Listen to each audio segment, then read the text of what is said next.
From the entertainment capital of the world, Las Vegas, Nevada, it's Midnight in the Marshaverse, starring Marsha Warfield and her two sons, Stephen Roberts and Skillz Hudson, as the problem child. Good morning, good evening. Welcome to Midnight in the Marshaverse, where we get together every once a week and have some cannabis and cognac and chill out. The Marshaverse is the place where women rule and where real men are cool with that because they know that's the natural order of things. And for that, we praise Jesus. Anyway, before we get started, we have a special guest, and I'm so excited that she can join us. We've worked together quite a few times. You know her as the bad girl of comedy, and she's going to be coming out and share some cannabis and cognac with me. But before we do that, I wanted to go back to what we talked about last week. Last week, we were talking about mentors, and we met my mentor, my longest running mentor, well, one of them, and I had a good time with him. But we didn't get to talk about the mentor who was my father figure. He was one of the biggest influences of my life. I met him once I got to Los Angeles, and he was a little older than the rest of us. He was of my parents' generation. But he kind of took me in as a father figure and mentor. He was a coach. He coached Little League and Pop Warner and football and baseball in his hometown of Philadelphia. And so he had that natural kind of mentorship. And he took me under his wing and was probably one of the most influential people in my life. He's no longer with us. And I don't have any good pictures of it. We didn't take a lot of pictures. We're from a different generation where pictures were special occasions. But Jimi Cook was a comedian out of St. Louis, and then he moved to Philadelphia. And man, he taught me so much about not just modern show business, but he started in the era Dick Gregory and Chitlin circuits. And so he taught me a lot about that. And I just want everybody to know how valuable these kinds of relationships are. And the one thing, well, one of the many things that sticks out, when I was about 26, I was talking to Jimi, we were always talking show business, life, whatever. And I told him that I couldn't remember anybody ever saying, complimenting me. My parents, they didn't compliment. A compliment in my family was if they said, "Did I say anything?" If I didn't say nothing, everything must be all right. So he turned around and looked at me and he said, "Oh no, baby, I'm so proud of you." And I burst into tears because at 26 years old, no one had ever told me that they were proud of me. And to have someone who I respect and respected as much as him tell me he was proud of me made my life. And I carry it with me to this day. So if you could be a positive influence to anybody in their life, give it a shot. You never know just how important those little casual comments you might make to them might be. So Jimi, rest in peace. And I'm glad I had the opportunity to let people know how important you've been to me. Okay, so now let's get on with the cannabis and cognac. Usually I do this by myself, but tonight I have a guest who's going to hang out with me. So before we get to popping bottles and all that kind of stuff, ladies and gentlemen, would you welcome the original bad girl of comedy, who is somewhere around there, Luenell. Hey, hi, Luenell. How you doing, girl? I got all dressed up for you, Marsha. I'm so happy you did. It's midnight. You can look any way you want to. Rod, I don't know who the fuck would think that I would be dressed up at midnight on my off day. Well, don't worry about it. We're happy to have you just the way you are. Thank Okay, you, now you Mama. are the bad girl of comedy, right? The original bad girl of I comedy. want to know, are you a Smokey Robinson kind of, she's not a bad girl because, or are you a Donna Summer kind of beat bad girl? Donna Summer. I could have thought that as I figured that. I'm the Smokey Robinson kind of bad girl. Okay, well that's cool. So what you drinking on? Well, I have a glass of actually champagne in a wine glass, Okay. and I just had my favorite group of guys who are my brothers, Manly Hands, was over here, and they gave me the Cleopatra experience because they know I just lost my ex, and they knew him, and they asked, "Was I in town?" And I was like, "I am in town." They said, "We're in town too. We're gonna come take care of you." So the Cleopatra experience is when you get your feet rubbed and your hands rubbed and your neck and head rubbed all at the same time. Now, mind you, I haven't had a threesome since the 70s, but Okay. this is the kind I can handle right now. So they did that. They also cooked me a beautiful crab leg dinner with Brussels sprouts and shrimp scampi and salmon rolls. I I like want that. salmon. I I know want it's amazeballs. I want a Cleopatra. I ain't lost nobody, but I want a Cleopatra. But did they roll you up in a rug and deliver you to Mark Antony or something? Or- I would anyway, walk to Mark Anthony. No, anyway. they did not. But Marsha, I can arrange that for you. Yeah, well, we can talk. Tonight, I'm gonna have some Courvoisier VSOP. I'm gonna Go ahead, OG. pour a little. I do cognac. I Paul Mooney taught me how to do cognac. Paul Mooney taught me a lot of stuff. You from Oakland, that was my homie. Yours as well, of course. Mine later. Yeah, well, Paul was everybody's mentor. He was that kind of guy. And Well, I'm smoking on. This I, is one of my favorite little vape pens, and I have in here a Rove sour apple cartridge. It's not really my favorite, but because it tastes like apples, and weed should taste like weed. But anyway, I'm gonna take a little hit, and then we're gonna keep on going. do your thing. All I right. meant to buy a new vape today, but I ran out of time. Oh, it's all right. You should have called me. I'd have had something delivered to you. All Anyway, right. you mentioned that you just lost somebody very important to you, your ex-husband. Tell us Who will about still always be my husband.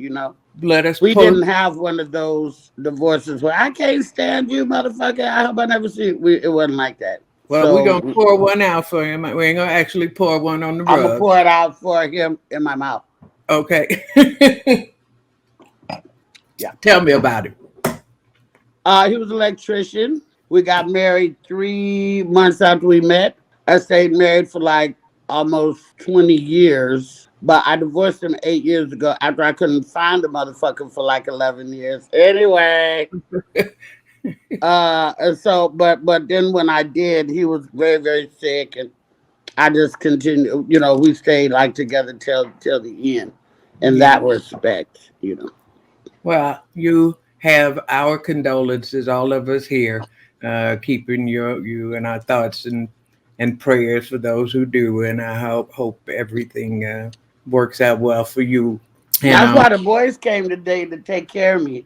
They good, came over to see about me. And that's when you really know your friends when they pull up. When they yeah, pull up on you, anybody can text you a old bullshit ass comment or send an emoji with a crying eye or some shit like that. Anybody can send fucking money to a bullshit ass GoFundMe. But when they actually pull up and check on you, that means a lot. and rub your feet. I mean, that's I am trying to get them to hire one more person for taint massage. uh-uh, no. No, that goes with the waxer. Is that not right?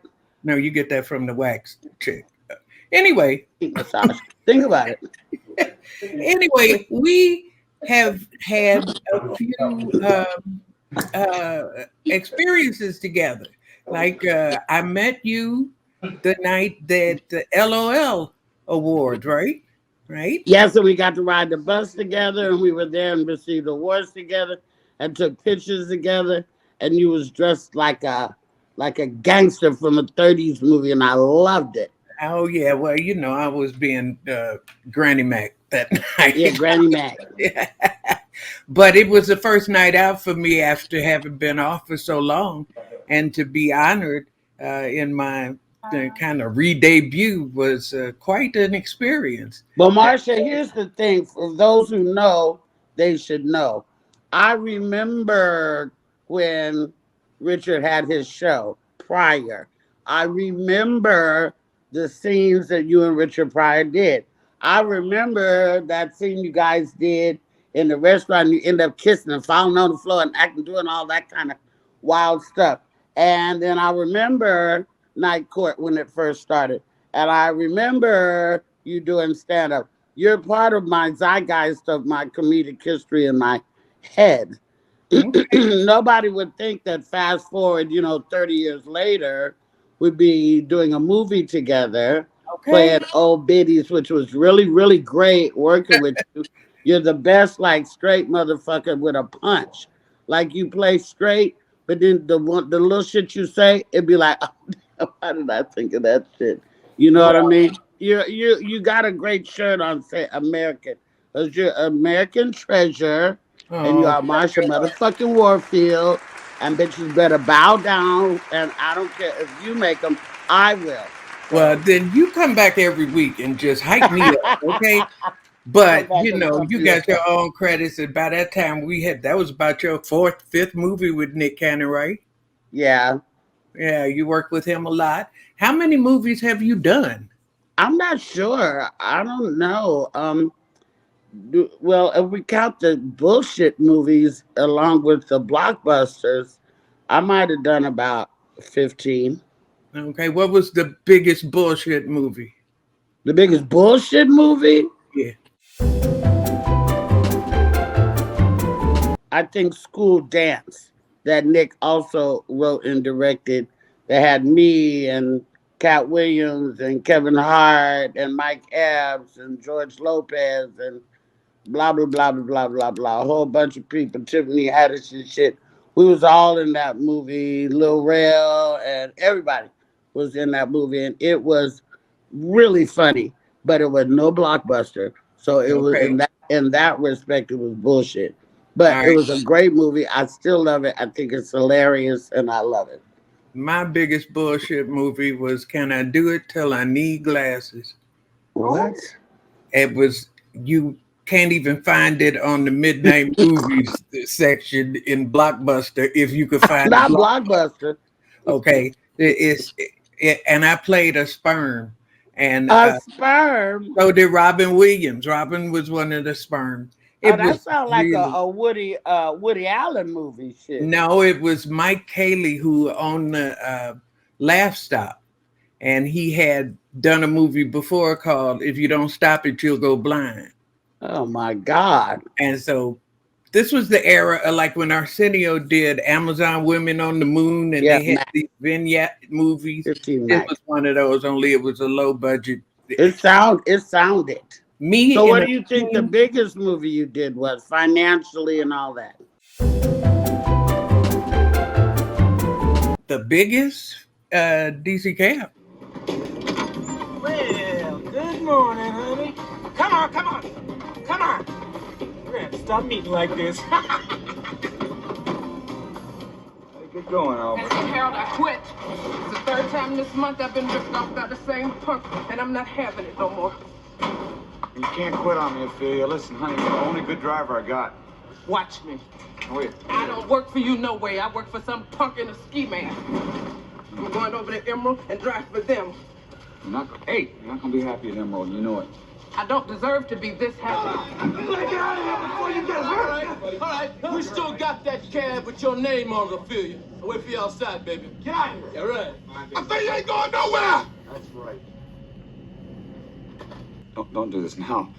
When you come this far. You're dreaming again, Harold. I mean, why don't you wake up and realize that dreams just ain't for people like us?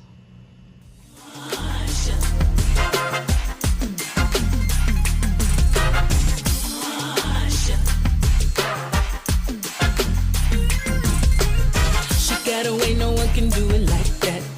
Her own style, no one can wear that hat. Hey, don't you know that the queen is back? She's back, she's back. She withstands the test of time. When it comes to strength, she comes to mind. Knock her down, she gets back up again. DC Cab. Yeah. Y'all remember DC Cab? Yes. You love DC? With Mr. T. Yes. Yes. That was the craziest set I've ever, even compared to the one we had, me and you together. This was the craziest set we ever Well, did. my craziest and biggest movie had to be Borat. Good, no doubt about it. Okay. And that shit was, you don't go from Crenshaw and Slauson and 3 days later jump on a plane to Bucharest, Romania alone. Clearly I was insane. But this was, the movie's like 15 years old now. And it was also nominated for Academy Award. But as we all know, the industry does not reward comedies.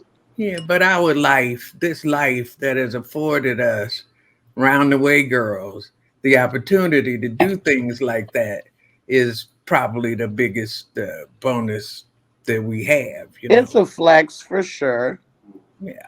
So anyway, then we did, we just saw each other at the Netflix brunch.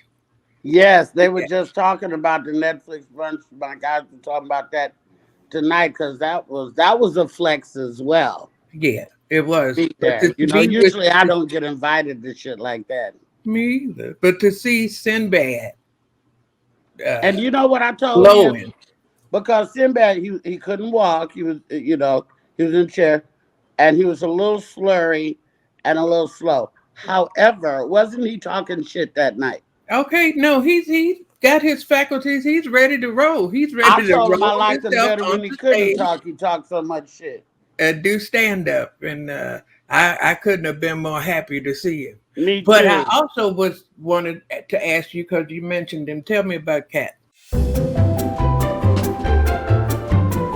He gave me opportunity that no other comic has given me, because he took me out on tour on my first tour. Then he took me out on tour on my last tour, and nobody else had taken me out on tour. And I do mean nobody. Okay. He's been very, very, very, very good to me and put a lot of motherfucking money in my pocket and put me in front of audiences that I could not have thought about being in front of. I had not done theaters at the time when I toured with Cat. And we also knew each other from the time when we was all flying on Southwest. So when he got that G6 private plane, honey, and those tour buses and shit. Yeah, well, I don't know nothing about that, so we'll move on and talk about it. I'll get a plane one day, Marsha. I'll let you ride. Oh, okay. Yeah, well, I'm going to try to get my own, but, and I well, will you let me ride? Of course, I'll pick you up. We'll ride by your house. I'll do some ghetto shit. We do got some land you can land a plane on down Swoop the street. In and drop a rope. Come on, girl, let's go. But let's bring out my problem child. Yes. My baby boy. He told me you call him that too, and I think that's hilarious. And my love and my heart. Skillz, say hello. Hey, Skillz. To your mother, mama. Hey, y'all. Hey, y'all. How you doing? I'm good, Bob. What up, fam? What up, fam? All right, and I got another child I got to meet. I don't know if you know him. He's my oldest child, my responsible child. Who is that? He's a comedian and he's my son. This is Stephen Roberts. Hi, Stephen. Say hi, Luenell. Hi, Luenell. Hi, Steven. Don't How even are you? like me. I'm fine, but I'm about to go. All right, honey. Well, But thanks for Steven, I dropping catch you by. on the flip flop. Skills, I see you on Sunday. Marsha, I love you long time. I'll be back and do the whole hour. All right. Well, I appreciate you. You're at Jimmy Kimmel's on Saturday, Sundays Sunday and and Mondays Monday at 9:30. Kimmel's at Comedy Club. 9:30, and Yep. selling out and kicking ass, and now getting wrapped up in rugs and massaged Who and butt told you that? massaged. That's lies and garbage. You said Cleopatra. Tonight's show is brought to you by Aunt Karen's Banana Mayo Twinkly Masu Pudding Casserole in a Can. Oh boy, this is a dessert your whole family will love. Made with those world famous sponge cake treats, rice cereal, and instant coffee, layered with sweetened whipped mayo topping spread all over ripe bananas and fruit cocktail, then covered with jimmies. This no-bake confection is sure to have your subdivision rocking with hordes of sugar-loaded Barbies, Kens, and G.I. Joes riding roughshod over your carefully manicured lawns, scouting for undesirable interlopers for you to report, which they know is, along with feeding your family quick and delicious meals, your mission in life. So run down to the nearest Family Depot market and pick up a 30-day value variety pack of a month's supplies of delicious casseroles in a can.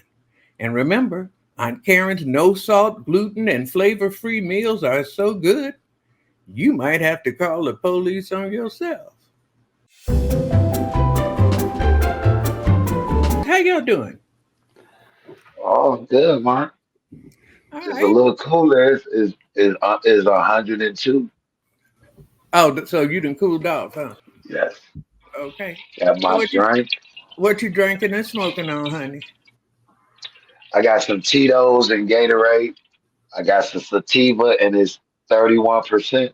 Ooh, yeah. Well, enjoy. But where are the Cheetos? Are they in the Gatorade? I didn't say no Cheetos.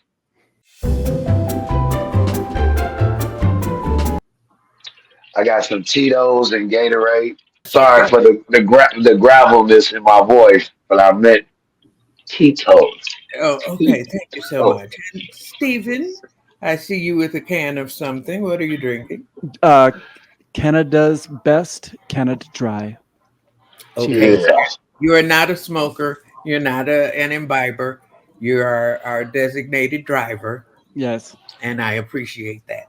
Let's start I with don't. our 2-minute rant. I'm going to start. And I'm really, really glad to have the opportunity to sound off on this because it's been bothering me for a good 40, maybe 50 years. And that's soft cookies. What the fuck is a soft cookie? Cookies are not supposed to be soft. Cookies are supposed to be crunchy and bite. You don't want to bite into a biscuit and they call that a cookie. It's disgusting. Every cookie I had from the time I was a child, the Salerno cookies, the Girl Scout cookies, they were all crunchy. You could the crunchy coconut cookies. I used to love those, and those windmill cookies. They were crunchy. And then in the 70s, Archway came out with big fat soft cookies and people lost their fucking mind. I don't know why, because that's nasty. You don't like foods to go except mashed potatoes. That's okay. But cookies and stuff, because there's mashed potatoes are supposed to go, like that. But cookies, so why do they get away with selling raw cookies and calling them soft when it's just you needed 2-3 more minutes in the oven? I think it's like really, the downfall of America is that they fooled us with soft cookies. They didn't even work. It's like those ice cream sandwich cookies, right? That's what's wrong with them. You bite them and ain't no crunch. I don't like them, and I don't care if my 2 minutes ain't up. I'm through. That's my 2-minute rant. I am really, really just over this heat shit. You know what I'm saying? We all here in Vegas. We filming this here in Vegas, and we all know that it's been hot and it's just been ridiculous. It's just like every day, like I don't even look at the forecast no more. I already know it's going to at least be over 100, and that's ridiculous. We grew up in summertime where if you got 100, you might get you a couple of 100 days in that whole summer course. We getting hundreds every day. Y'all got vehicles. I am a walker. I have to be out in the heat. People say, "Well, you got that melanin." What the fuck that supposed to mean? It still burn. It's still hot. It's still, and then these doors. Every door in Vegas should have an oven mitt on it, but they don't have an oven mitt on it. Some of them have raw iron. Now you got to damn near burn, get a 3rd-degree grass to just walk in there to get a swisher or a blunt or one of those little pills if you want to keep your shit up. Whatever you went in the store for. you know what I'm saying? Now you don't burn your shit. When I go in there looking for those, I just man. You know what I'm saying? You don't burn your shit up. So I'm just really over this hotness. And then people, especially older people, you know what I'm saying, give me the advice. Once you get this little cool thing, no, I don't want contractions. I just want the weather to go down. I don't want to be walking outside with contractions. People are walking outside with little contractions. You know, you can go on Amazon to get this, and you can turn off for cooling. Then when it gets warmer outside, cool outside, you can turn it for heat. I don't want that shit. I just want cool it down. Okay, well, we're gonna try to work on that. Just fuck buying you something that'll help you get through it. Change the shit. Fuck buying me what? Well, you don't want the shit that might help you get through the bad weather, the hot weather. You want the weather to change. Yes.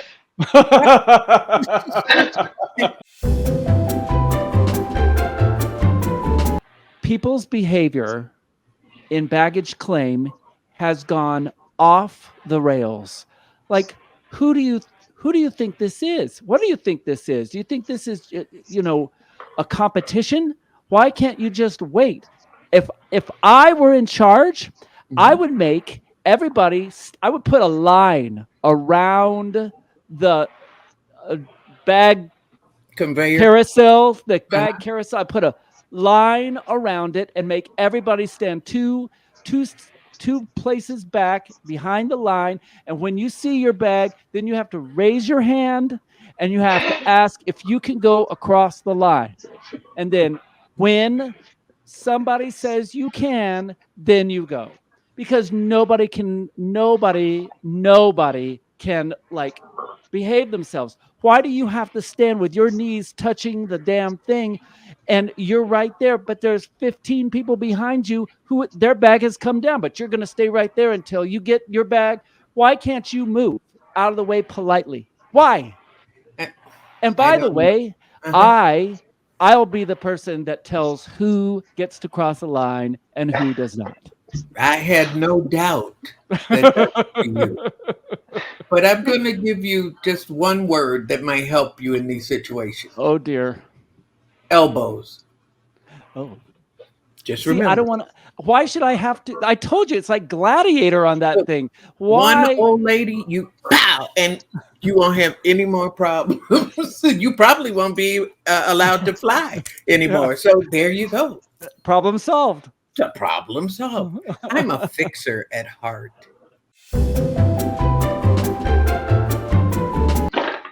Somebody tried to shoot the former president. What are you doing, Skillz? He's got a Band-Aid on his ear. I just got a cut, man. Somebody shot at the former president. Oh. And my question... Why did I not get that? I don't know. My question is, why didn't the people behind him scatter? I'm from Chicago.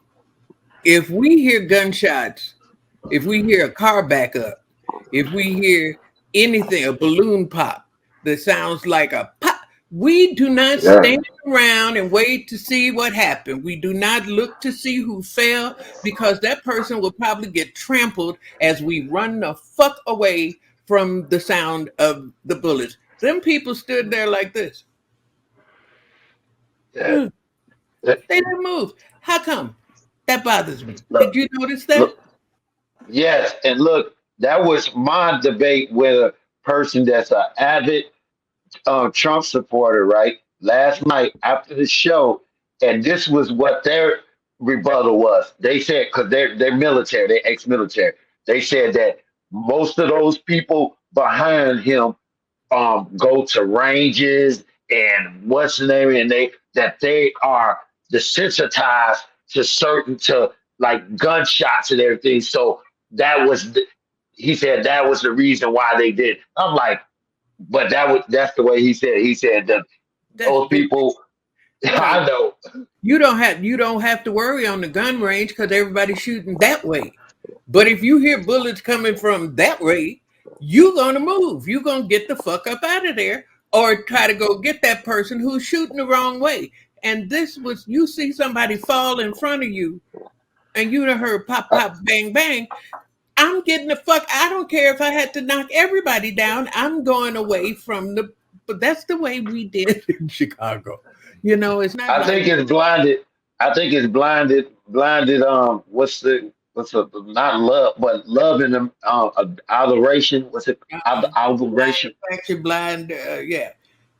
So Yeah. that's stupid. It's just stupid. Yeah. Look at that thing back years ago in Waco, Texas, when those people, 90 people in under that guy that was was a cult leader or something, Davians or something, and all those people believed in him and that what I'm saying, and they lost their lives basically. What I'm saying, those people who was standing. That's how they basically like they. It seems like everybody back there would have took the bullet for him. Well, that's a cult. So now, are you talking about these people are a cult? That's how they act. Okay. Well, it just confused me, and I know people were talking about conspiracy theories and all that kind of stuff, and I'm not really one way or the other who did what to who. I know that's an awful big bullet to get a little cut that needs a big band 2 days later.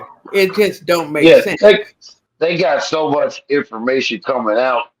I seen somewhere it said that some part of his ear is blew off, but we ain't seen no pictures of the ear blew off. But that was a report out there that the top of his ear is blew off. But what we just seen redness. That's but the same guy who held the Bible upside down, who stared at the sun in an eclipse, who has been known, who lied about how many people was at his inauguration.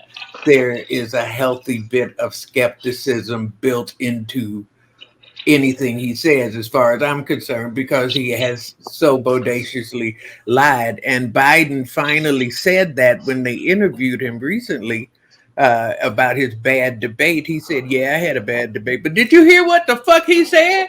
Did you hear all them lies he said? And I'm like, yeah, finally, it's about time that somebody mentioned the fact that they just let the man lie over and over and over again and kept grilling Biden on shit he hadn't said wrong. So anyway, I can get really worked up over that kind of thing, but it just seems weird to me. It seemed weird to me when I saw it that people did not scatter in the wake of gunfire. The song, we have a song today. You know what it is? Mm-hmm, I do. You do? It's your favorite song, isn't it? It's my favorite song ever. What is it? Hoochie Mama. Hoochie Mama. You know that song, all right? People from Texas. Those are Hoochie Mamas in Texas. You heard Marvin C. sing Hoochie Mama? Hoochie, Hoochie Mama. Stephen loves that song. He says, New York got hoochie mamas. Nevada got hoochie mamas. And Stephen just loves that. And I like it when he goes, because he can't get to all the states, or he doesn't know all the states. Right. And he goes, even in your your home state, in even your state, in your home state. They got hoochie mama. Wow. What's the name of the artist? Marvin Seas. How do you spell Seas? C-E-E-S? S-E-A-S-E. Okay. Marvin Seas. May I he just... also had a song called Candy Liquor. Whoa. Oh, I did. I wanna be your candy liquor. See, he's not a subtle man, but he got that song. Anyway, I want to give you, because I trust you and I love you, I want to give you, gentlemen, my sons, the opportunity right now, off the top of your head, to ask me anything. I've got one for you. All right. Best day of your life. Ooh, the best day of my life. Best day of my life was when Angie and I eloped. That wasn't too long ago. August 7th, 2023. And we just finally we ran out of arguments. We kept saying, we're gonna go get married today? Yeah. And then we would go get ice cream or something. Well, what about today? We're going to do it. And finally, all right, either we're going to do it today or we're not going to do it at all. So in about 4 in the afternoon, we went and signed up, got married, got the papers, and just between us, it was nobody else knew, and we had no friends witness. It was just the two of us.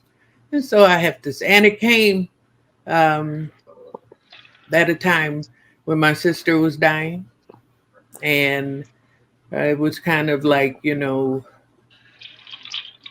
was a bright spot in a bad time. And so that would have to be probably the best day in my life so far. Even though doing night court on my 70th birthday was pretty special.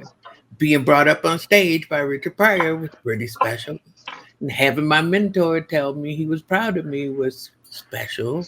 And getting to Los Angeles on my own at 22 was really special. I've been lucky. I've had a lot of special. And the night I went on stage the first time and the light shone down, and all of that was special. Then I met you guys. I mean, I've had a lot of really good days. Today was a good day. All right, Skillz. You lick it up enough to ask me anything, so. Okay. Who's your favorite comedy son? Who's my favorite comedy son? Wow. I'd have to say Josh Johnson. Who's that? What? Who the fuck? Who the fuck is Wait a minute. Who the fuck? You've had other babies. Yeah, we don't. Yes, you do. He don't even know. He don't even know. Bullshit. I saw him. Don't ask me no fucking gotcha question and then get mad when you don't get it. You know me better than that now. If you called me mom, you knew better than to do that. Anyway. No, I got another question. Question. What's the farthest place you've traveled? It's either Hawaii or Rio. Rio's farther. And it's Rio. Angie and I. Unless you talking about the Rio right here. You talking about the casino? Yeah. Oh. No, not that Rio. We went to Rio de Janeiro for for Angie's birthday and the anniversary of when we met. We met in January. So we went to Rio this January. So that's leading me to my next question. Lynn Whitfield. Okay. We're going to have to let her know that. Wait a minute. Hold on. What is it about Lynn Whitfield? Dang, we got that access. we got that. But yeah, when I seen thin line between love and hate with her and Martin, and just how she carried herself in that character, and just her whole sexiness and dominance, and like how you started the show off, you saying about like men that don't mind women that don't that can control, can take charge and everything, and and being that like I grew up around a lot of women, strong women in my family, period, that when I seen something like that, I was always attracted to older women, and she was one of those ones that I would be locked away by myself and be like, yeah. Okay. How about Angela Bassett? Yes. Yes. I thought so. People often, I'm sure when Yes. there's a call that goes out for a character that they both fit, that they get sent out on the same calls. They're not the same at all, but they could be sisters. Look, the quick story I have about her is I was this had to be at least about 9 years ago, and I was doing a show at Anthony Brown Club, the J Spot in LA, and Anthony Brown, he was hosting, and right before he brought me up, he said, I got a special guest in the audience, and it was her, and she was so incognito. She had a real big hat on. She's small, she's short, what I'm saying? And and she had these, but boy, when she stood up, I knew who it was. Okay. That body. Ooh, little bow leg. But yeah. I'm sure she'll be happy to hear this, and we'll probably make a little clip and send it to her so she knows that she has a fan in you for life. Yes. Steven. Yes. Hello. You got a weekend pass.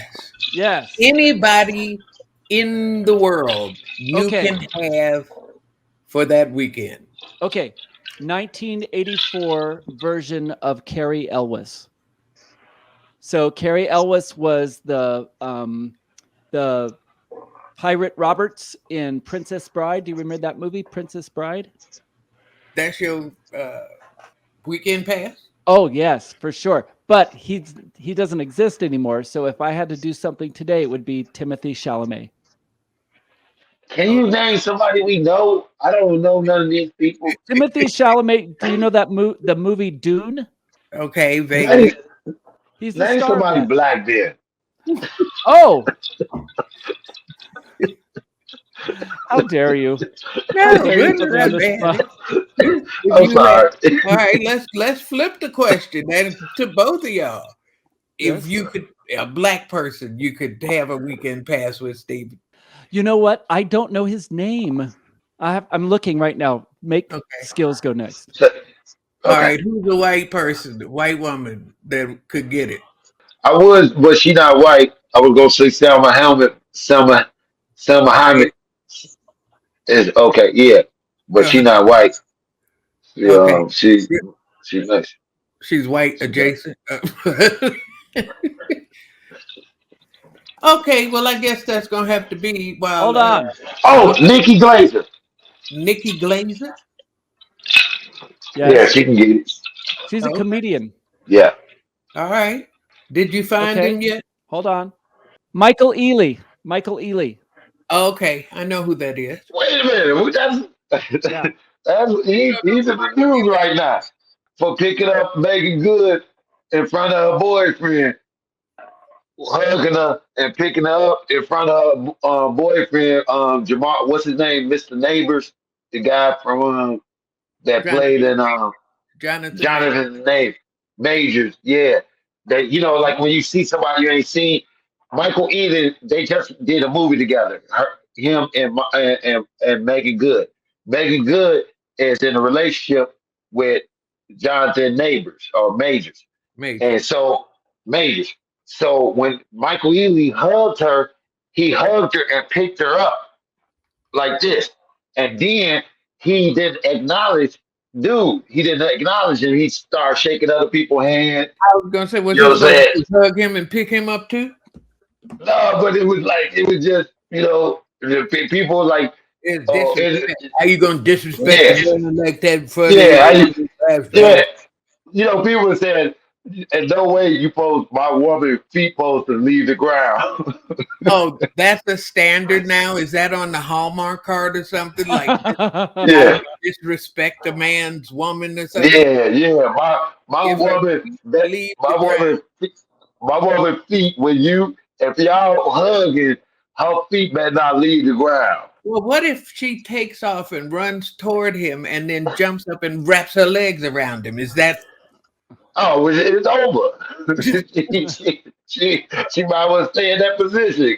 who you mad at in that situation, him or her? Her, not Okay. him. I ain't got nothing. I ain't mad at him.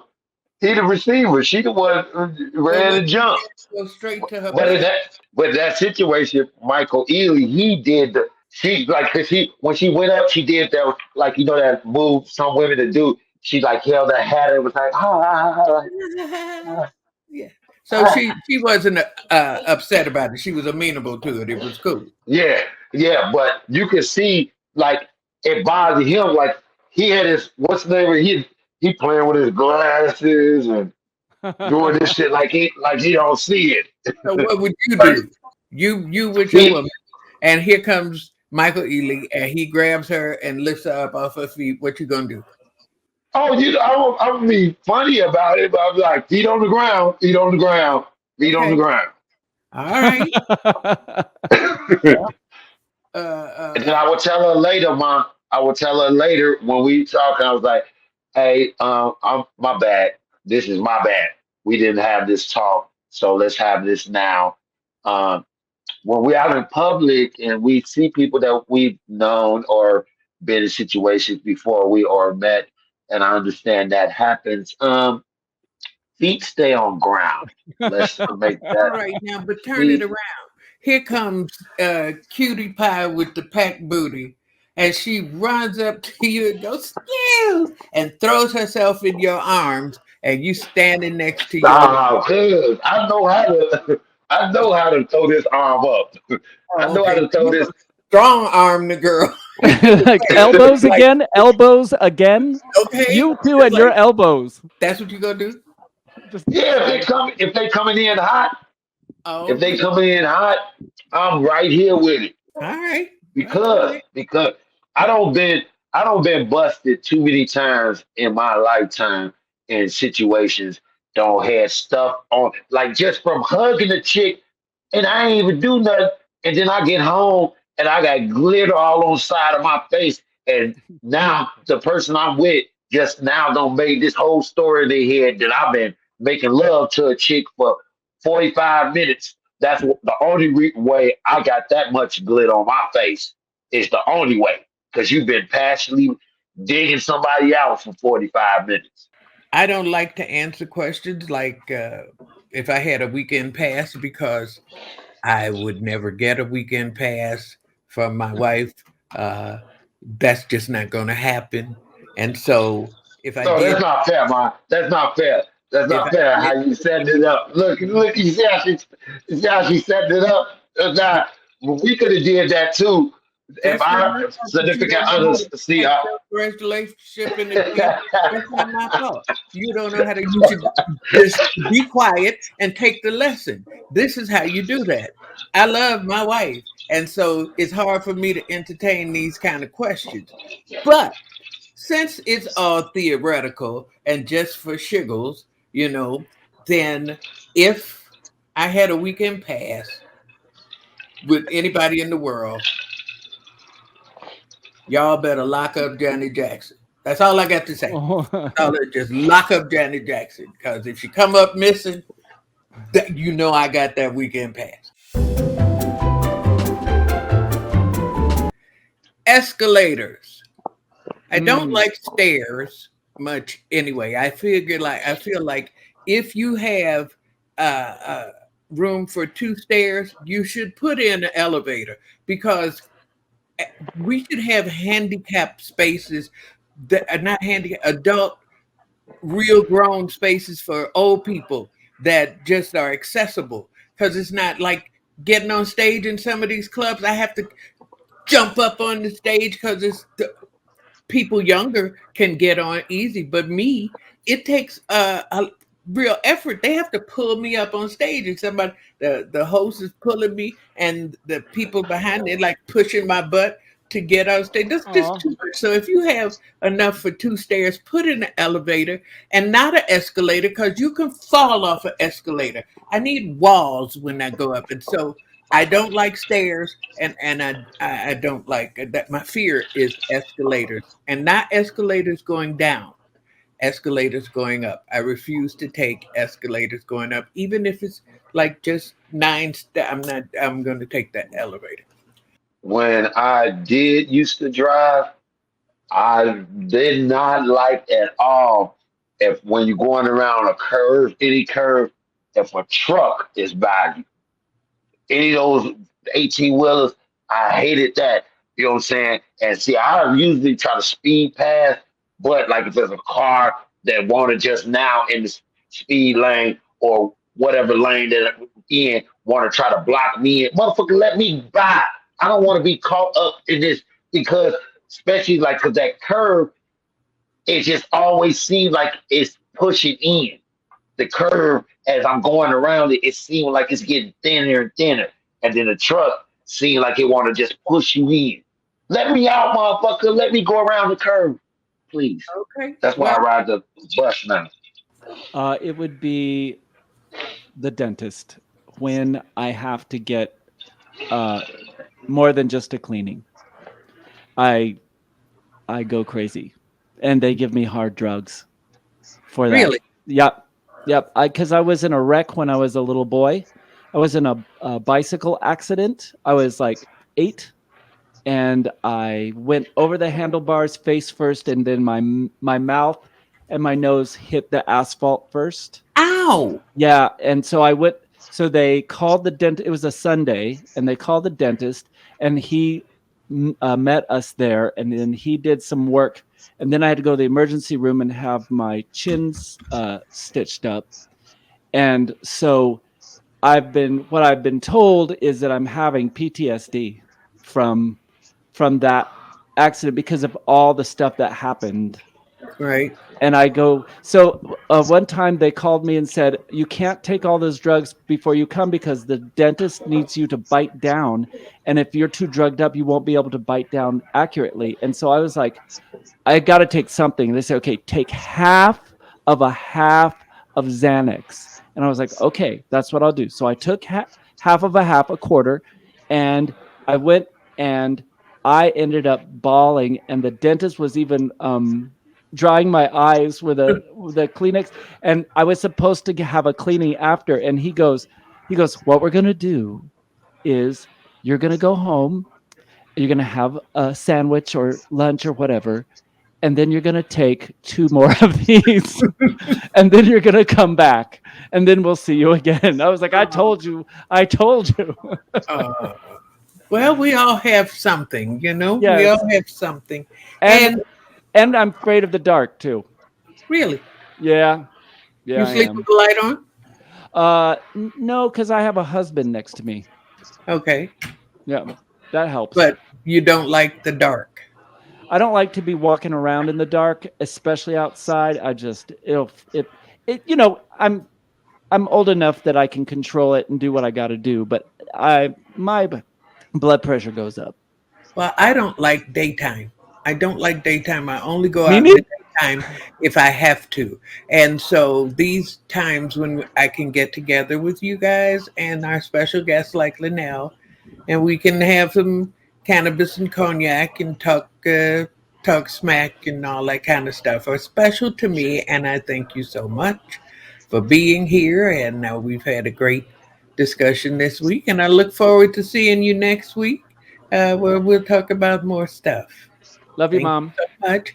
And if You you too, enjoyed Ma. the show, if you liked it, didn't like it, or however you feel about it, subscribe, comment, like, share, tell everybody, tell your friends. and come back and see us again.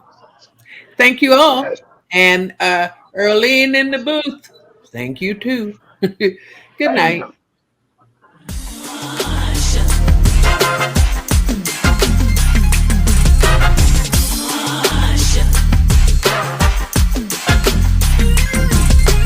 She got away, no one can do it like that.